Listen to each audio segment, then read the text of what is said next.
आज हम लोग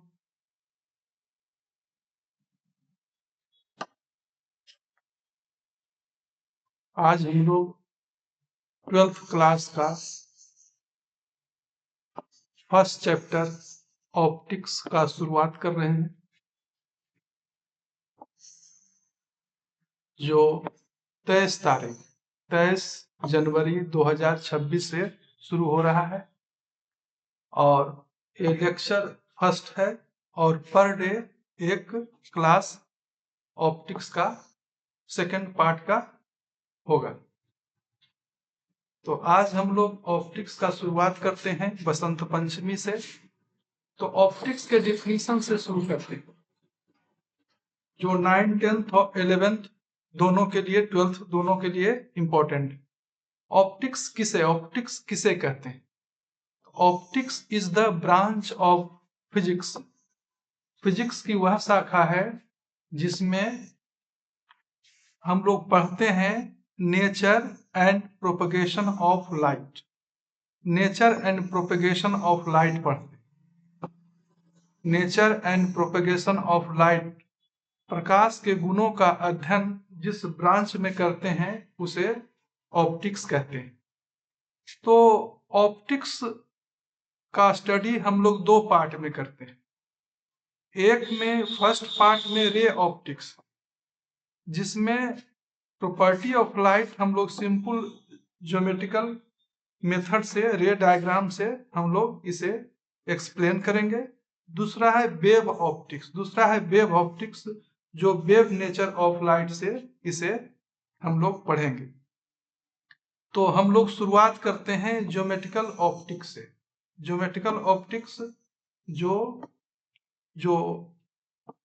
कंपटीशन पॉइंट ऑफ व्यू से वेव ऑप्टिक्स से ज्यादा इंपॉर्टेंट। तो हम लोग शुरू करते हैं रे ऑप्टिक्स। रे ऑप्टिक्स किसे कहते हैं?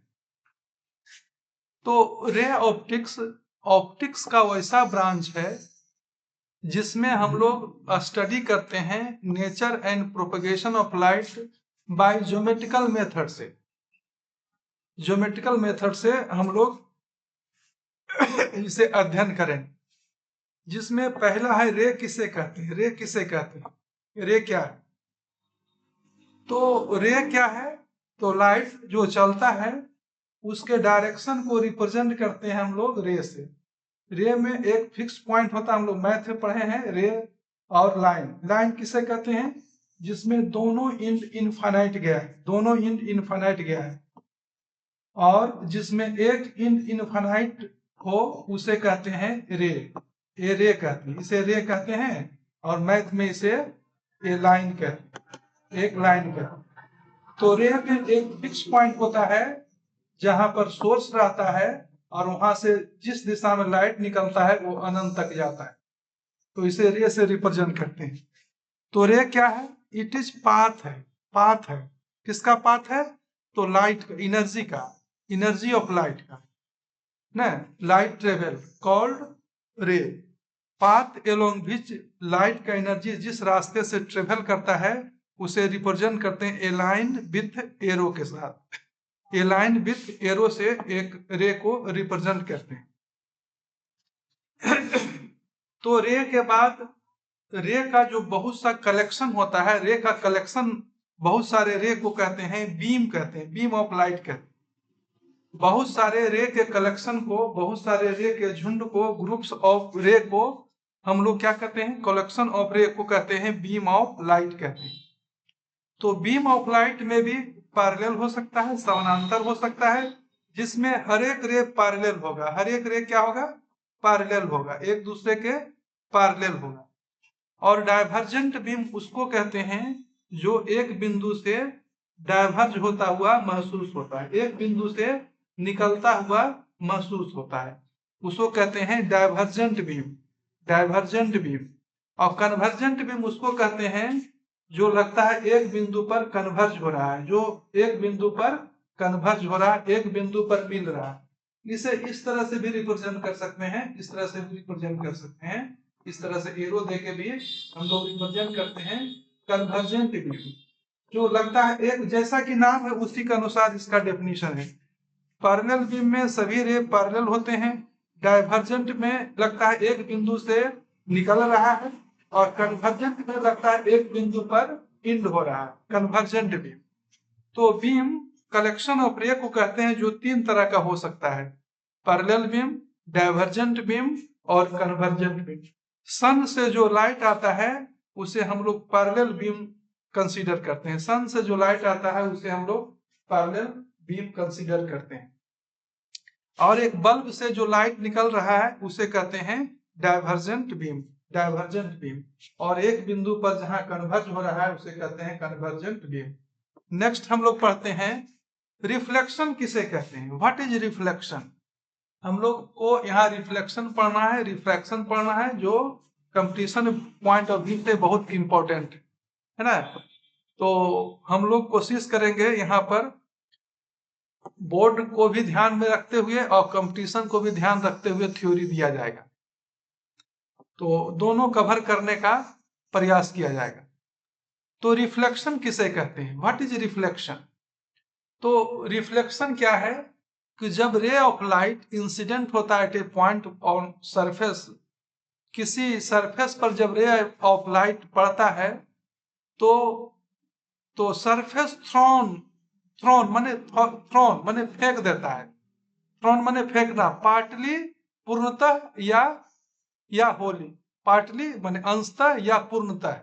जो लाइट एनर्जी जो इंसिडेंट हो रहा है, जो लाइट का एनर्जी इंसिडेंट हो रहा है, रे जब इंसिडेंट होता है तो उसका पूरा लाइट या कुछ लाइट को फिर उसी मीडियम में रिफ्लेक्ट कर देता है, उसी मीडियम में थ्रोन ऑफ कर देता है।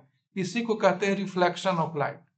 तो जिसका डेफिनेशन लिखे हैं कि when A ray of light, जब एक लाइट इंसिडेंट होता है, आपतित होता है, कहां पर, एक पॉइंट सरफेस के किसी एक बिंदु पर जब आपतित होता है तो वहां भी उस बिंदु से एक अनदर रे रिफ्लेक्ट होता है in the medium of incident. जहां इसका energy of reflected ray, energy of reflected ray में और मे नॉट भी सेम भी हो सकता है इंसिडेंट रे से, या कुछ कम हो सकता है इंसिडेंट रे से। इसका रिफ्लेक्टेड रे का एनर्जी या तो इंसिडेंट रेट से बराबर हो सकता है या कुछ कम हो सकता है।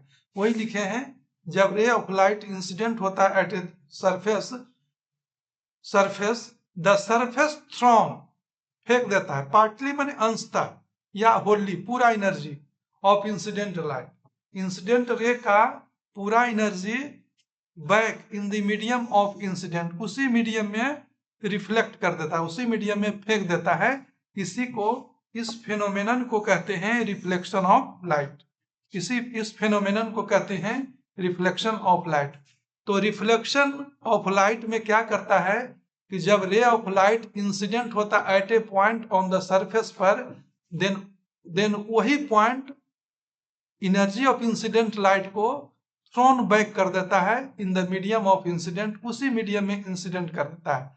तो रिफ्लेक्टेड रे का लाइट, रिफ्लेक्टेड रे का एनर्जी बराबर भी हो सकता है या कम हो सकता है। किससे, तो इंसिडेंट लाइट से एनर्जी इसका बराबर हो सकता है या कुछ कम हो सकता है। ज्यादा तो होगा नहीं, ज्यादा तो हो नहीं सकता है, जितना एनर्जी लेके आया है उससे ज्यादा तो एनर्जी रिफ्लेक्ट नहीं करेगा, उसके बराबर कर सकता है या उससे कम कर सकता है। तो रिफ्लेक्शन में इसी को रिफ्लेक्शन कहते हैं, इस फेनोमेनन को रिफ्लेक्शन कहते हैं। तो जिस सरफेस से रिफ्लेक्शन होता है उसे मिरर कहते हैं या रिफ्लेक्टर कहते हैं। Surface through which reflection takes place उसे रिफ्लेक्टर कहते हैं या मिरर कहते हैं। तो मिरर किसे कहते हैं, जिस सरफेस से रिफ्लेक्शन होता है उसे मिरर कहते हैं या रिफ्लेक्टर कहते हैं। उसे मिरर कहते हैं या हम लोग रिफ्लेक्टर कहते हैं। तो मिरर दो प्रकार का हो सकता है, मिरर प्लेन भी हो सकता है, कर्व होता है, कर्व मिरर या स्फेरिकल मिरर। मिरर दो तरह का होता है, कर्व मिरर प्लेन मिरर हो सकता है या कर्व। कर्व में और भी दो हो सकता है। कर्व में क्या हो सकता है, तो एक कन्वेक्स हो सकता है, कन्वेक्स मिरर हो सकता है। एक मिरर क्या हो सकता है, कन्वेक्स मिरर हो सकता है। और एक मिरर क्या होता है, कनकेव मिरर, कनकेव मिरर हो सकता है, कनकेव मिरर हो सकता है। कनकेव मिरर का दूसरा नाम भी आगे पढ़ेंगे, इसको डाइवर्जिंग मिरर भी कहते हैं। इसे कहते हैं डाइवर्जिंग मिरर, दूसरा नाम है डाइवर्जिंग मिरर भी इसको कहते हैं, डाइवर्जिंग मिरर भी किसको कहते हैं। और इसे कहते हैं कन्वर्जिंग मिरर। कनकेव को कहते हैं कन्वर्जिंग, कन्वर्जिंग मिरर कहते हैं, इसे कहते हैं कन्वर्जिंग मिरर कहते हैं। तो स्फेरिकल मिरर या कर्व मिरर में भी दो प्रकार का होता है, एक को कनकेव कहते हैं, एक को कन्वेक्स कहते हैं। तो यहाँ हम लोग डायग्राम में 3 मिरर रिप्रेजेंट किए हैं, 1, 2 और 3 मिरर। 3 मिरर में एक पहला मिरर है प्लेन मिरर, जिसमें दिखाया गया है कि incident ray, reflected ray and normal at the point of incident. Optics में ध्यान दीजिएगा, ऑप्टिक्स में यदि आपको नॉर्मल का कंसेप्ट क्लियर हो गया तो ऑप्टिक्स में और कुछ नहीं बचा। नॉर्मल यदि आप समझ गए तो समझ जाइए ऑप्टिक्स आपको पूरी तरह से समझ में आएगा। नॉर्मल यदि नहीं समझे तो ऑप्टिक्स आपको समझने में बहुत कठिनाई होगा, रे डायग्राम में बहुत कठिनाई होगा। इसलिए नॉर्मल समझना बहुत जरूरी है, क्योंकि जितना भी एंगल का मेजरमेंट होता है सब नॉर्मल से होता है, सब नॉर्मल से होता है। तो इंसिडेंट रे हुआ, रिफ्लेक्टेड रे हुआ, प्लेन मिरर हुआ, प्लेन मिरर हुआ। नॉर्मल क्या होता है, सतह से 90 डिग्री का कोण बनाता है, उसको नॉर्मल कहते हैं। Normal at the point of incident वैसा लाइन है जो प्लेन से 90 डिग्री का कोण बनाता है। और कनकेव में कैसा बनाएंगे, तो कनकेव का जो सेंटर ऑफ कर्वेचर है, सेंटर ऑफ कर्वेचर से किसी मिरर के किसी बिंदु से मिला देंगे तो वो रेखा हो जाएगा, नॉर्मल हो जाएगा। सेंटर ऑफ कर्वेचर से किसी बिंदु को प्लेन के किसी बिंदु पर मिरर के किसी बिंदु पर मिला देंगे तो नॉर्मल हो जाएगा। तो देखिए ये इंसिडेंट रे हुआ और ये रिफ्लेक्टेड रे हुआ। और एंगल ऑफ इंसिडेंट क्या है, तो इंसिडेंट रे नॉर्मल के साथ जो कोण बनाता है that is angle of incident, that is angle of normal के साथ, प्लेन के साथ नहीं। प्लेन के साथ कोण नहीं होता है, प्लेन के साथ कोण नहीं होता है। प्लेन के साथ कोण जो होता है उसको बैलेंसिंग एंगल कहते हैं। प्लेन के साथ जो कोण बनता है उसको बैलेंसिंग एंगल कहते हैं। और नॉर्मल के साथ जो कोण बनता है एक को एंगल ऑफ इंसिडेंट कहते हैं, एक को एंगल ऑफ रिफ्लेक्शन कहते हैं। तो यहाँ पर हम लोग तीनों केस में जो हम लोग को आगे पढ़ना है, कनकेव मिरर और कनकेव मिरर, कन्वेक्स मिरर, सब में दिखा चुके हैं कि कौन इंसिडेंट रे है। तो एओ इंसिडेंट रे है जी, ओ बी रिफ्लेक्टेड रे है, O N normal at the point of incident. Normal कहां से जाएगा, तो जो मिरर है उसके सेंटर ऑफ कर्वेचर से पास करेगा, उसके किससे पास करेगा, सेंटर ऑफ कर्वेचर से पास करेगा। नेक्स्ट हम लोग बढ़ते हैं। नेक्स्ट में उस फिगर में जो दिखाया गया है, उस फिगर में देखिएगा तो वो है पॉइंट ऑफ इंसिडेंट, जिसपे रे आपतित हुआ, जिसपे रे आपतित हुआ उसको कहते हैं पॉइंट ऑफ इंसिडेंट है। ए वो क्या है जी, इंसिडेंट रे, इंसिडेंट रे आपतित किरण है, इसको हिंदी में आपतित किरण कहते हैं। बी ओ को कहते हैं रिफ्लेक्टेड रे, रिफ्लेक्टेड रे। और ओ एन क्या है, नॉर्मल है, लंब है eight the point of incident, eight the point of incident. Next में हम लोग एंगल ऑफ इंसिडेंट का डेफिनेशन पढ़ते हैं। एंगल ऑफ इंसिडेंट किसे कहते हैं,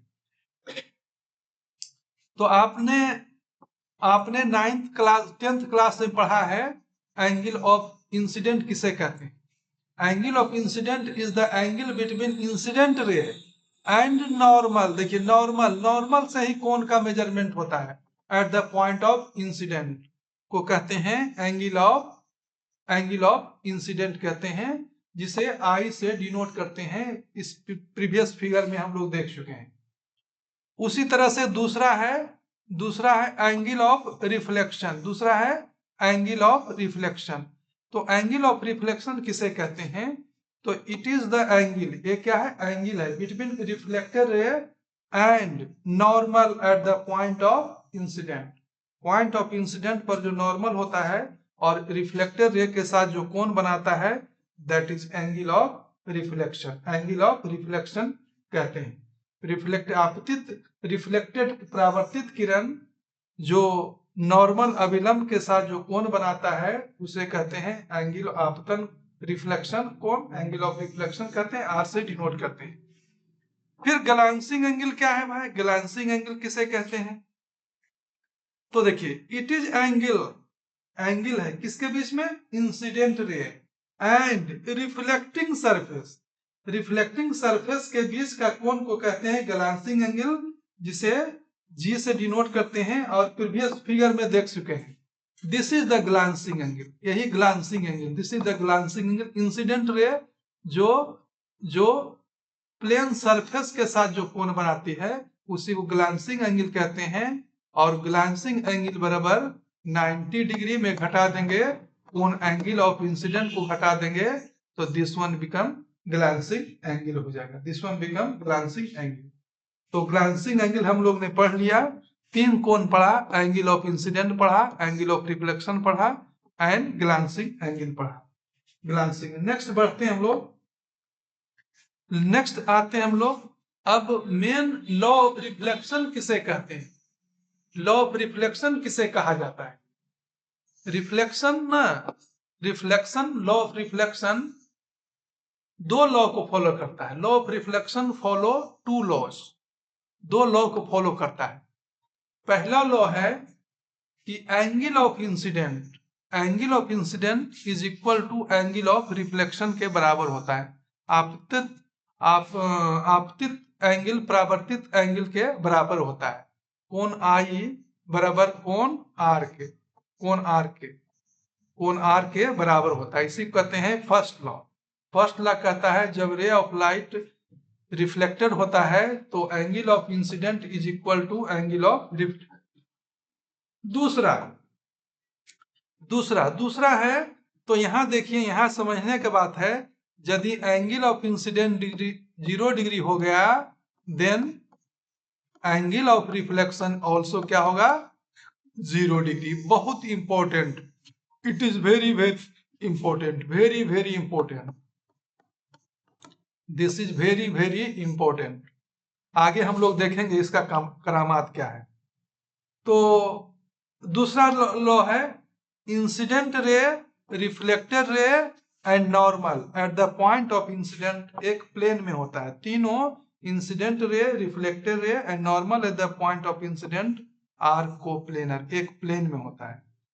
अब नेक्स्ट में हम लोग आते हैं, नेक्स्ट में रिफ्लेक्शन से रिलेटेड जुड़ा हुआ कुछ इंपॉर्टेंट पॉइंट्स जो बहुत काम का पॉइंट है, बहुत काम का पॉइंट है, जो आपको रे डायग्राम में आगे मदद करेगा।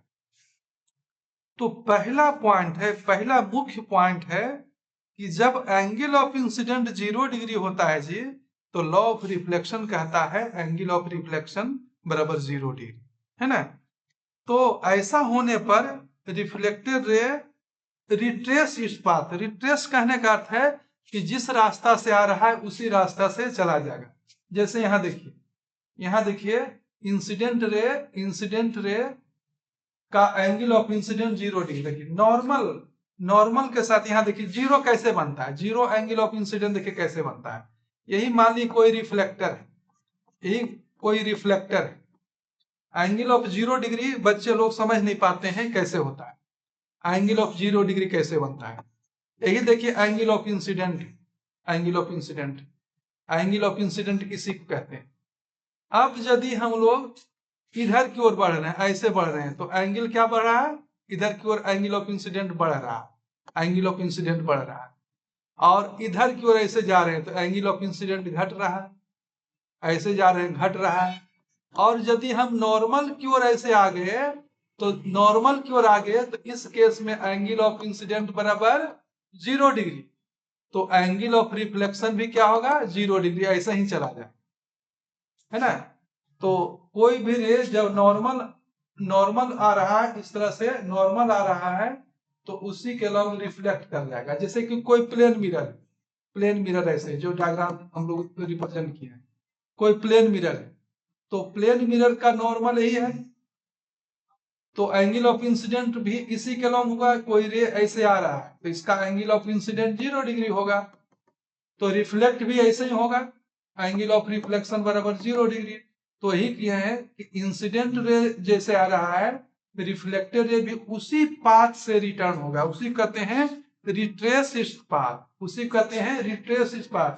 देखिए सेंटर ऑफ कर्वेचर क्या होता है, सेंटर ऑफ कर्वेचर से जितना रे जाएगा, दैट इज इस केस में एंगल ऑफ इंसिडेंट बराबर 0 डिग्री, तो एंगल ऑफ रिफ्लेक्शन भी 0 डिग्री। यहां से भी इसका ई भी रे गया, देखिए इसे, तो ऐसे ही चला जाएगा क्योंकि सब सेंटर ऑफ कर्वेचर से जा रहा है। सेंटर ऑफ कर्वेचर जानते हैं कि ये जो स्फेरिकल मिरर है उस पे क्या होता है, सेंटर कर्वेचर से जो रे जाता है सब नॉर्मल है। नॉर्मल मतलब एंगल ऑफ इंसिडेंट, नॉर्मल मतलब एंगल ऑफ इंसिडेंट 90 डिग्री ना, एंगल ऑफ इंसिडेंट बराबर 0 डिग्री, तो एंगल ऑफ रिफ्लेक्शन बराबर 0 डिग्री। बच्चों को पूछे कि इस केस में एंगल ऑफ इंसिडेंट कितना है, तो 98% बच्चा कहेगा कि एंगल ऑफ इंसिडेंट 90 डिग्री है।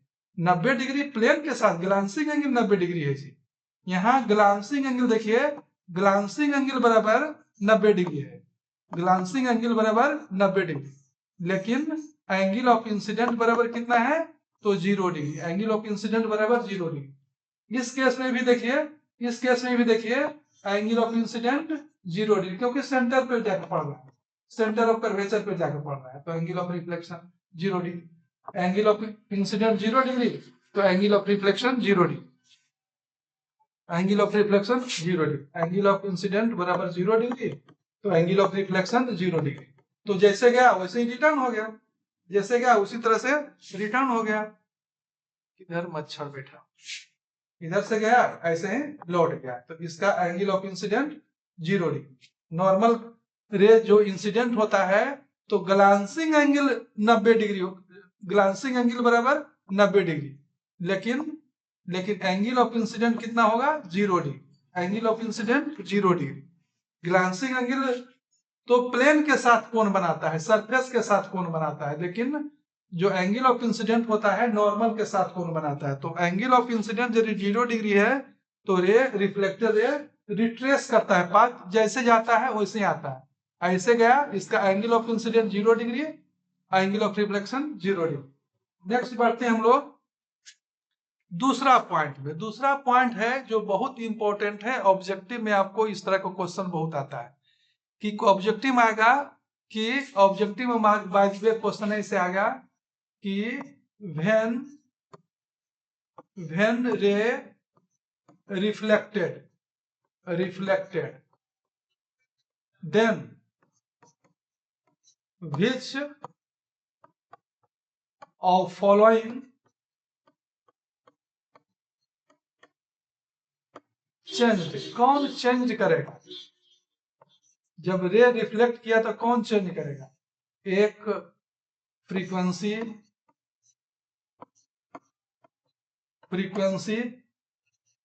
बी में वेवलेंथ,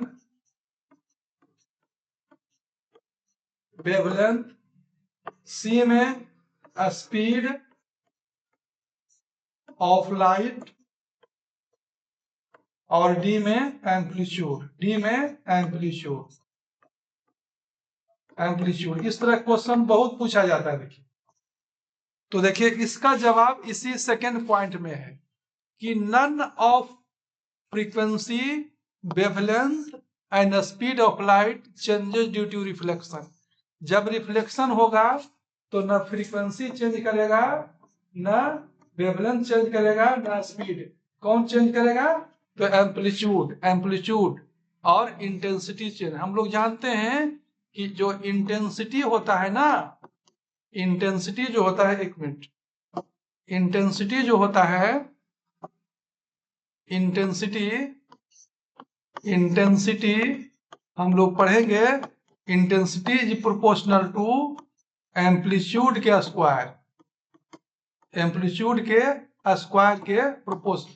तो एम्पलीट्यूड यदि चेंज होगा तो इंटेंसिटी चेंज होगा, एम्पलीट्यूड चेंज होगा तो इसमें हम लोग फ्रीक्वेंसी चेंज नहीं करेगा, वेवलेंथ नहीं चेंज करेगा, बट एम्पलीट्यूड चेंज करेगा। ये बहुत बहुत इंपॉर्टेंट है ये ऑब्जेक्टिव क्वेश्चन के लिए। और इसको एक को कहते हैं surface of irregular. If the surface is irregular, अब अभी तक हम लोग प्लेन सरफेस पढ़ा था। प्लेन सरफेस पे रिफ्लेक्शन में, प्लेन सरफेस के रिफ्लेक्शन में क्या होगा, आपतित किरण यदि पैरेलल है, इंसिडेंट रे पैरेलल है, तो रिफ्लेक्टेड रे भी क्या होगा, पैरेलल होगा। रिफ्लेक्टेड रे क्या होगा, पैरेलल होगा। प्लेन सरफेस पे, प्लेन सरफेस से इंसिडेंट रे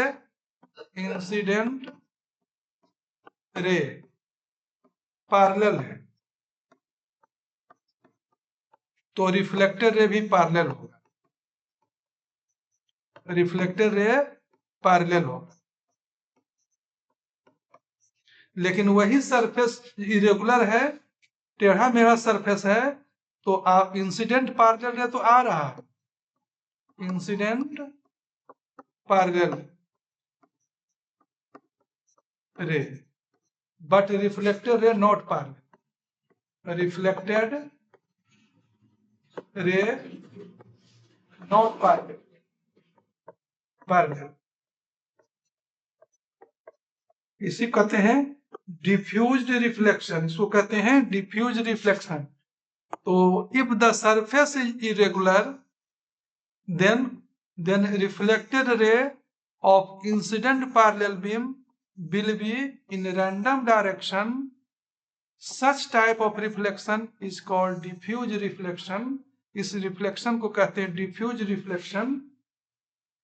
तो आज हम लोग यहीं तक रहेंगे, नेक्स्ट हम लोग कल पढ़ेंगे आगे का क्लास नेक्स्ट।